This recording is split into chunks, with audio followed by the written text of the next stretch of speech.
Feche os seus olhos. Senhor, aqui é o lugar onde o Senhor tem liberdade. Senhor, aqui é o lugar onde pessoas que precisam ouvir a Tua voz estão. Por isso nós clamamos ao Espírito Santo que habita dentro de nós, que passeie aqui neste lugar, que o Senhor fale, o Senhor não te cales nessa noite, que o Senhor fale a cada coração. E em nome de Jesus nós declaramos a paz nesse local, e tudo que é contrário à Tua verdade, tudo que é contrário à Tua palavra, que não tenha campo aqui, que não atrapalhe nenhuma das pessoas a receber o que o Senhor tem para elas nessa noite. Que todas essas janelas sejam vedadas pelo poder do sangue de Jesus. Que aquilo que por acaso que esteja aqui, que seja contrário ao Teu agir, ao Teu mover, que se cale e que fique abaixo dos pés de Jesus, em nome do Senhor é que nós oramos. Amém. Irmãos, essa parábola é uma parábola muito usada e muito ensinada em cima dos servos, em cima dos talentos, em cima daquilo que as pessoas receberam de Deus. Só que o que a gente vai ver aqui hoje não é uma reflexão em cima dos servos, mas uma reflexão em cima do Senhor. Nós vamos falar sobre o Deus da parábola dos talentos. A gente sabe que Deus ele tem atributos e virtudes que, se a gente ficar estudando, a gente não consegue ainda chegar ao final delas. Deus tem verdades tremendas, e a gente, quanto mais a gente vasculha e entra na presença desse Senhor, mais maravilhado a gente fica. E Cristo, ao expor essa parábola aqui, Ele expõe o futuro dos homens, Ele expõe as diferentes atitudes e posturas daqueles servos, mas Ele expõe também muito sobre Deus. E é isso que eu quero que o Espírito Santo segue no seu coração. Quem é esse Deus descrito nessa parábola dos talentos? Esse Deus, em primeiro lugar, Ele é um Deus de gente. Ponto. Mas como assim, Kênia? Um Deus de gente? Sim, Ele é um Deus de gente. Ele é um Deus de gente de 5 talentos, é um Deus de gente de 2 talentos e gente de 1 talento. Deus, Ele alcança todas as pessoas. Se talvez eu e você fôssemos olhar esses homens, de repente a gente nomearia como o grande homem que foi o que multiplicou os talentos, que ganhou 5, e o pequeno, que foi aquele que ganhou 1 só. Só que Deus não nomeia essas pessoas por hierarquia, a gente nomeia. Deus é, na verdade, um Deus de gente, e ponto final. Não tem isso de gente grande, de gente importante, de gente que pode, mas é gente. E se é gente, recebe algo de Deus. Não está aqui o homem que não recebeu nenhum talento, porque esse homem não existe.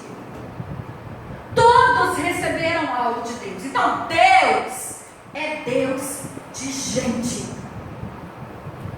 Até os pregadores, quando vão pregar, pode reparar, às vezes eles pregam de Abraão, de Isaac, de Moisés. A gente até divide os profetas, maiores e menores. Uns trabalharam mais, teve um campo maior de profecia, então esses são os profetas maiores. Mas Deus não fala isso. Deus nunca falou que tem profetas maiores e menores. A gente é que vê com esses olhos. Estudando Jeremias para escrever esse devocional, eu achei lá um homem, Ebed-Meleque. Alguém aqui já ouviu alguma mensagem sobre Ebed-Meleque? Tem gente que fez a cara assim, acho que nem sabia que existia. Por quê? Porque os nossos olhos, eles pairam sobre as pessoas que a gente dita como grandes, como importantes. Só que a Bíblia tem todas essas pessoas aqui dentro. Deus não se esquece de ninguém. Ebed-Meleque foi um homem simples, um eunuco, mas que tirou Jeremias daquele poço. E Deus não se esqueceu dele. Ele está aqui. Nós é que nos esquecemos. Então aprenda uma coisa. Deus é Deus de gente. Deus é o seu Deus. Se você se acha pequeno, Deus não te acha pequeno. Deus é o meu Deus. Não existe gente grande e gente pequena. Para Deus não existe. Em segundo lugar, Deus é um Deus doador. O versículo 14, que é o primeiro que a gente leu, diz assim: Ele chamou os seus servos e entregou-lhe os seus bens. Deus, ao chamar os seus servos, entrega-lhe os seus bens. Deus não entregou para eles fardo. Deus não entregou tristeza. Deus não entregou angústia. Deus não entregou problemas. Mas Deus entregou os seus bens, aquilo que eles tinham de melhor. Ele entregou as suas riquezas. Ele entregou a sua provisão. Ele entregou tudo de bom. Jesus morreu na cruz. Jesus teve sim uma coroa de espinhos. Jesus morreu em seu lugar, mas para que nós tivéssemos vida. Quando Deus entrega algo para nós, Ele entrega riquezas. Ele entrega alegria. Se a gente vive tristeza nesse mundo, não é por culpa de Deus. Nunca foi e nunca vai ser. O que a gente colhe é o que a gente planta. E Deus, Ele não tem crise em entregar o que Ele tem de melhor. Sabe, Deus não tem. Ele pega e entrega. Entregou a Ele, cada um, os seus bens. Você acha que Deus está em crise quando Ele entrega tantos talentos nas mãos das pessoas aí fora, lá no Palácio do Planalto, tanta sabedoria, e as pessoas que são servas, que estão fazendo uma vergonha, causando uma vergonha tremenda ao Evangelho? Você acha que Deus está em crise? Deus não está em crise. Você acha que Deus está em crise quando Ele olha o servo dele, que tem todos os seus talentos e riquezas, envergonhando a igreja, envergonhando o seu nome? Deus não está em crise. Deus continua sentado no trono e Ele sabe muito bem o que está acontecendo. E vai chegar o dia do acerto de contas, com um por um. Nós não temos desculpas. Então a gente precisa parar e parar de dizer: essa família minha é um peso na minha vida. Esse marido meu é um peso na minha vida. Deus nunca te deu peso. Esse emprego meu é um calo no meu sapato. Deus nunca te deu calo. De repente eu e você estejamos colhendo o fruto daquilo que a gente mesmo está plantando. Porque quando Deus te entrega, Ele te entrega coisa boa. Ele te entrega o que tem de melhor. Deus é um Deus doador. Pare de se queixar. Pare de murmurar. Pare de falar contra Deus. Comece a ver o outro lado das coisas que Deus te ofertou e deixou nas suas mãos.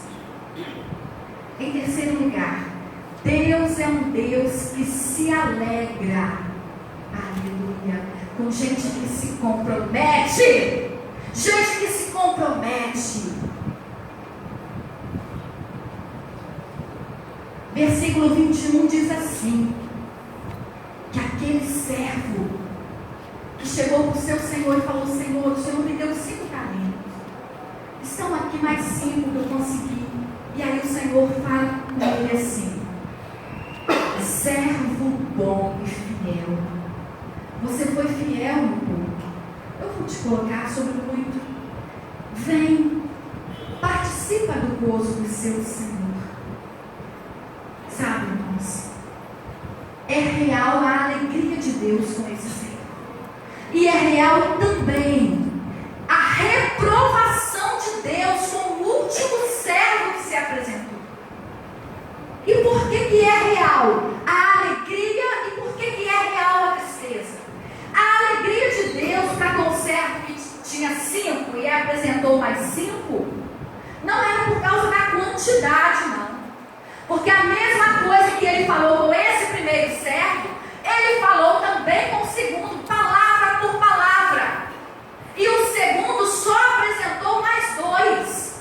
Então Deus não estava olhando ali a quantidade de coisas que ele fez, mas a qualidade e o comprometimento.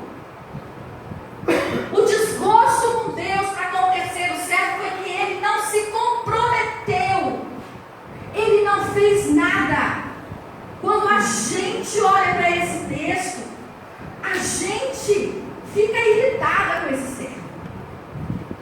E fica irritado por quê? Porque ele não se moveu um momento sequer. Porque ele não quis fazer o que o seu Senhor tinha falado com ele. Cristianismo, irmão, é comprometimento.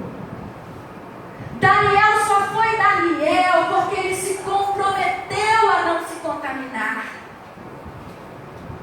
Davi só foi o homem segundo o coração de Deus porque ele se comprometeu a não fazer o que a carne dele queria. Ele teve tantas oportunidades de matar Saul, mas ele era um homem comprometido com Deus. José, o marido de Maria, foi um homem que se comprometeu com Deus. José queria deixar Maria em segredo. Quando ele soube que Maria estava grávida, ele pensou: eu vou deixá-la em segredo, eu vou sair da cidade, deixá-la ali. Aquilo foi um comprometimento tamanho que ele tinha com Deus, porque ele puxou para si uma culpa que ele não tinha. Porque quando a barriga de Maria começasse a crescer e fossem procurar por José, e José não estaria mais na cidade, a culpa ia cair sobre quem? Sobre José. Ele trouxe para si uma culpa que não era dele, porque ele era alguém comprometido com Deus. Você é alguém comprometido com Deus? Maria só aceitou ser mãe do Salvador porque ela era comprometida com Deus, porque ela estava ali anulando os seus sonhos, porque ela correu o risco de ser apedrejada. Uma mulher que se comprometeu com Deus. Todos os homens e mulheres da Bíblia que a gente fala hoje deles, que a sua memória não morreu e não vai morrer, são pessoas que se comprometeram com Deus. Acã é um exemplo de homem que não se comprometeu, porque roubou uma capa à Babilônia e desobedeceu a Deus. Sansão foi um homem que não se comprometeu com Deus, porque preferiu se casar com Dalila a cumprir os propósitos de Deus. Deus é um Deus que se agrada de pessoas que se comprometem com Ele. Você está em qual time? Você faz parte de qual grupo de pessoas?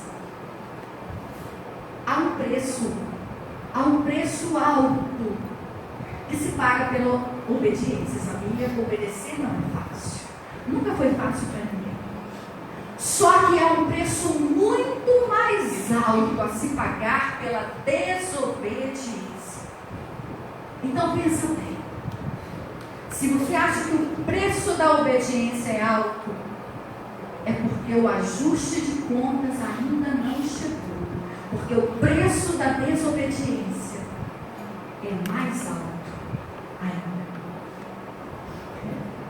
O Deus da parábola dos talentos é um Deus que vive nos alertando.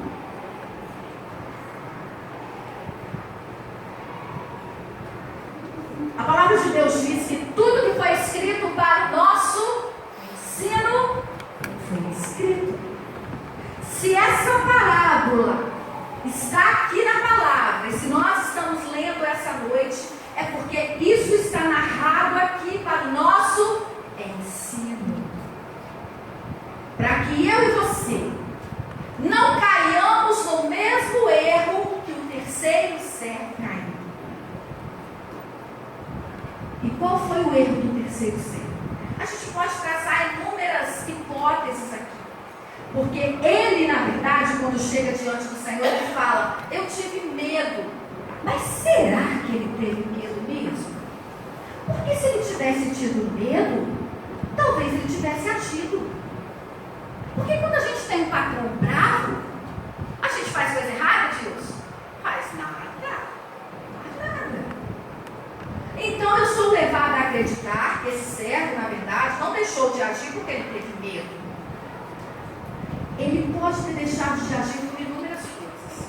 Uma delas, ele pode ter pensado assim: eu trabalhar para o meu patrão, fazer com que ele fique mais rico ainda, ele já é rico, eu gastar as minhas forças, eu me arriscar, enquanto eu posso correr atrás das minhas coisas, eu vou nada. Será que tem alguém aqui que pensa assim? Eu vou à tarde para a evangelização debaixo do sol, trabalhar para Deus e deixar de dormir? Não vou nada, meu. Vou não. Eu dar dinheiro para a igreja? Não vou nada, não. Enquanto eu posso comprar um picolé para mim? Não vou nada. Será que lá no fundo, a gente não pensa igual esse terceiro servo? Será que talvez ele tenha pensado assim também?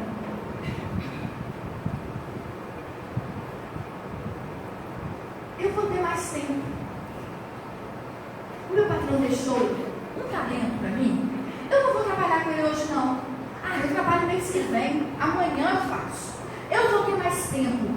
Os homens vivem uma utopia. Utopia, gente. Utopia é uma fantasia que a gente cria e vive dentro dela. A gente vive numa utopia de que a gente vai ter mais tempo. Quem te garante? Só pode deixar as coisas para amanhã quem tem certeza de que vai ter amanhã. Você tem certeza? Eu não tenho certeza.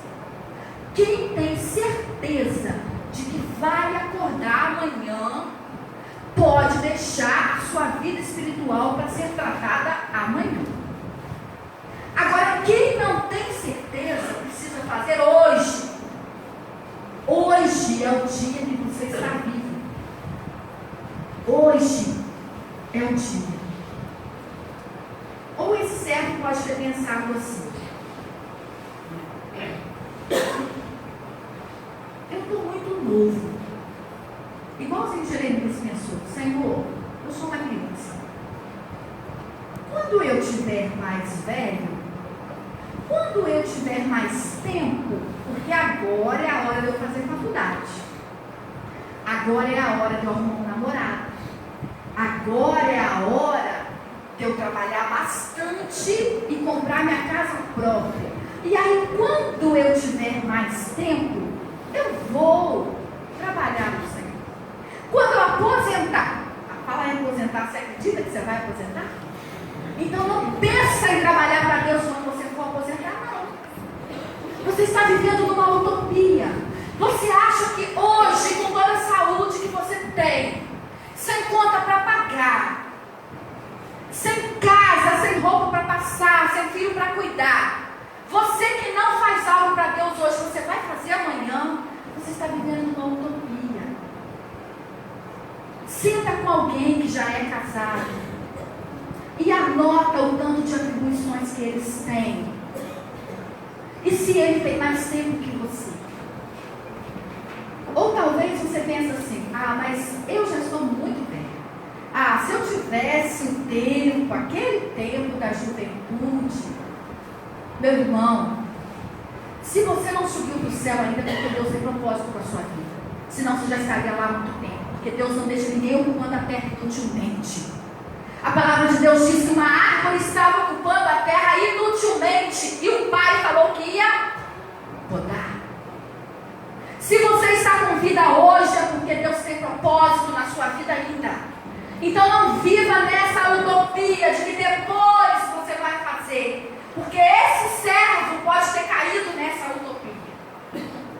O tempo de trabalhar para Deus é hoje, não é amanhã. Deus não nos dá base nenhuma para pensar desse jeito. Você pode ler a Bíblia de ponta a ponta, que as coisas de Deus são sempre assim. Hoje.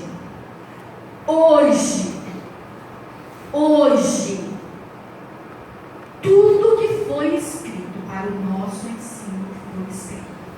Acorda,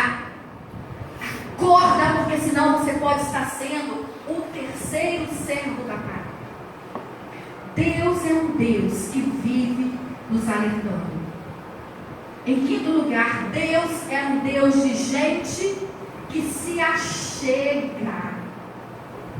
Se você for ler com cuidado, você vai ver que Jesus foi narrando as coisas de uma tal forma e ele fala assim: e o Senhor voltou para o ajuste de contas. E o servo que tinha ganhado 5 talentos se aproximou.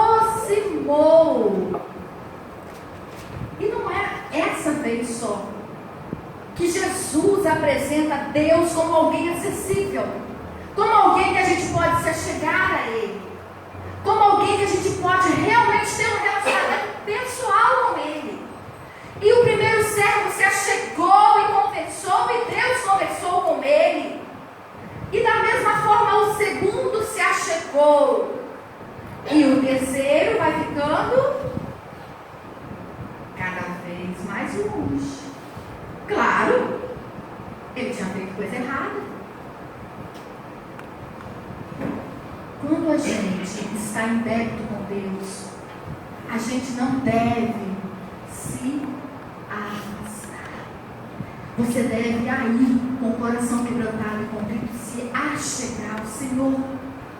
Porque Ele é Deus que gosta que a gente se achegue a Ele, que a gente converse com Ele. Não é tempo mais de se afastar. Quanto mais os dias passam, mais próxima fica a vida de Jesus. Se achegue a Ele. Converse com Ele, coloque para Ele as suas coisas, mesmo que você esteja em débito. Deus é um Deus que nos espera. Você precisa entender isso. Você precisa entender isso para colocar o seu coração no lugar certo. E em último lugar, Deus é um Deus que precisa ser conhecido realmente como Ele é. O terceiro servo falou que conhecia a Deus, mas na verdade ele era o único que não conhecia Deus. Não conhecia. Os dois servos que trabalharam com o seu Senhor realmente conheciam o seu Senhor. Por quê? Porque Deus é um Deus que não aceita desculpas. E os dois servos sabiam disso. Porque a desculpa que o terceiro falou era uma desculpa esfarrapada, que não tinha sentido nenhum. E eles não conheciam. E ele não conhecia. Mas os dois conheciam. E por que Deus não aceita desculpa? Porque é o próprio Deus que nos dá os talentos. Se é Ele mesmo quem nos dá, como a gente vai se desculpar? Quantos talentos você tem? Você tem a sua vida. Você tem o tempo. Você não imagina o talento que é o tempo que Deus te dá. Você tem voz. tem espírito para se relacionar com Ele. Tudo isso é talento, tudo isso é tesouro. Nós temos um Deus que precisa ser conhecido realmente por Ele. Nós temos um Deus aliviador. Vinde a mim todos vós que estáis cansados e sobrecarregados, e eu vos aliviarei. Tem gente que está perto de Deus e continua carregando a bolsa cheia de problemas, cheia de angústia, cheia de fardo, cheia de tristeza. Conta-se que uma senhora estava em pé com uma bolsa bem pesada. E aí passou um carroceiro e falou: vamos, senhora, eu vou te dar uma carona. E aí ela subiu na carroça. Só que ela subiu e continuou segurando aquela bolsa pesada que estava deixando ela encurvada. E aí o carroceiro falou assim: senhora, pode colocar a bolsa aqui no chão da carroça. Aí ela falou assim: não, senhor, o senhor já está fazendo muito por mim, pode deixar que eu levo a bolsa. Tem gente assim, que tem um Deus aliviador e continua segurando a bolsa. Será que a gente conhece a Deus mesmo?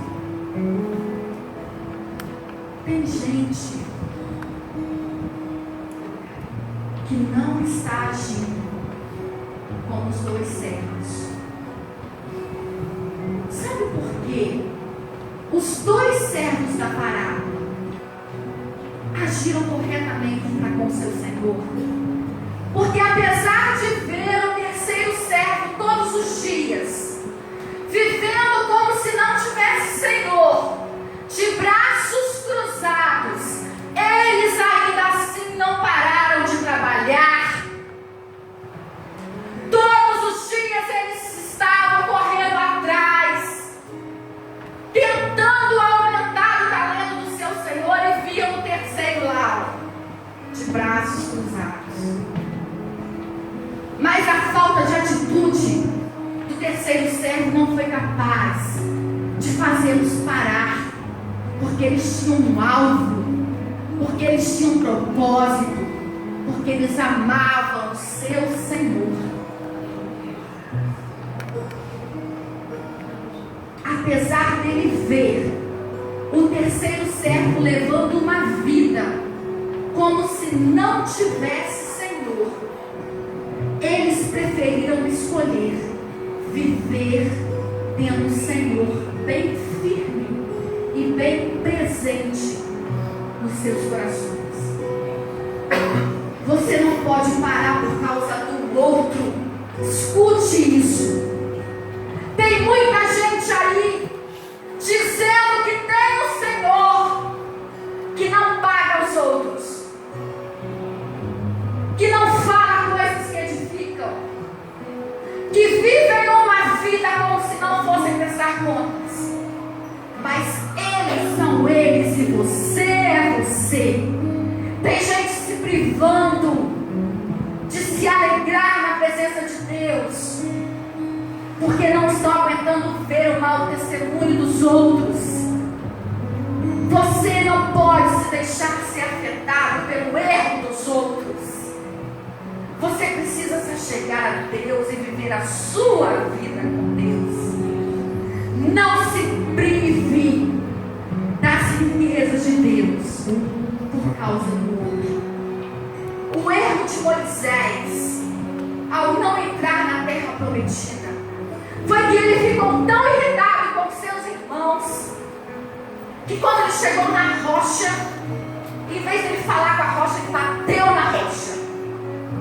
Ele se prejudicou, porque os seus irmãos eram difamadores, eram murmuradores. Isso não pode acontecer com você. Volte para o Deus que te salvou. Você não tem nada com o outro que age errado, porque o outro vai se tratar com Deus, e você precisa viver a sua vida com Deus. Conheça de verdade o Deus da sua vida. O Deus da sua vida é um Deus de gente. de gente como eu e você. Aleluia! Aleluia! O Deus da nossa vida é um Deus doador, que nos dá riquezas, que nos dá tesouros. O Deus da nossa vida é um Deus que se alegra com gente que se compromete com Ele, com gente que realmente se achega a Ele sem medo. E é um Deus que está te alertando hoje que você precisa realmente conhecê-lo do jeito que Ele é. Que Deus alivie seu coração nessa noite. Que Deus alivie sua alma. Que Deus realmente te faça entender: filha, eu te amo muito. Você não precisa de casa.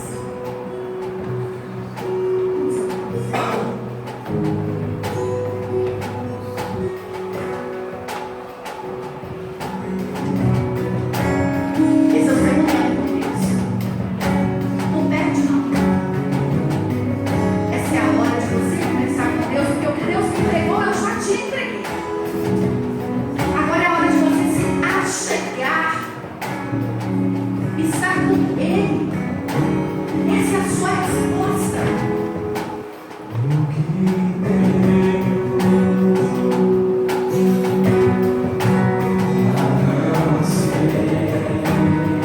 Senhor, eu vejo tanto amor no teu olhar.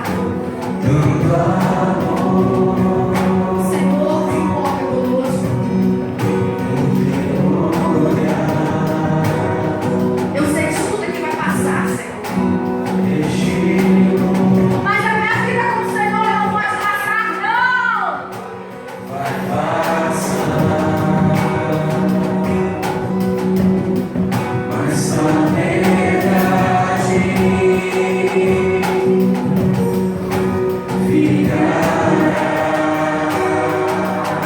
Oh, eu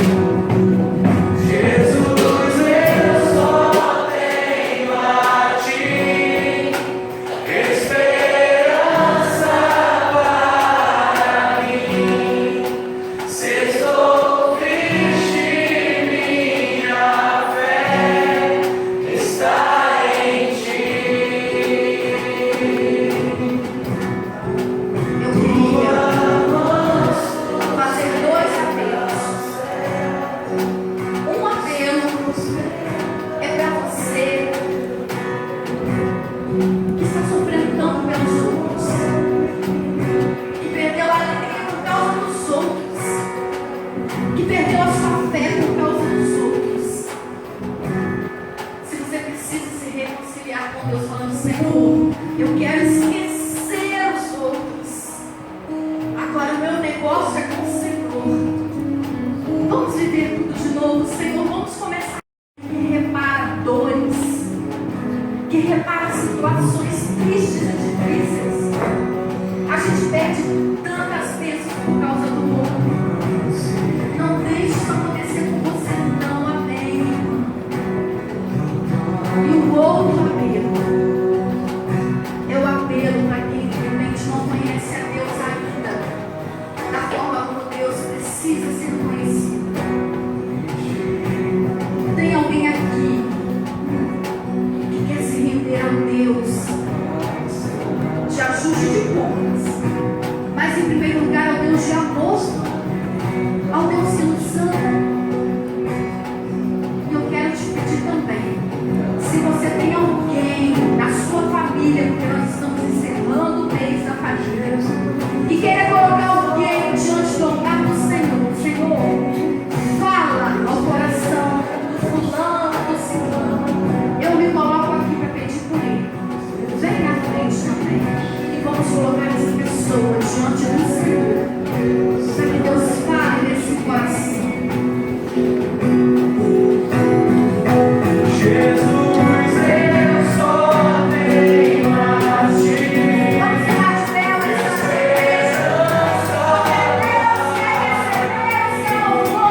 entendam que a melhor escolha é se render ao Senhor.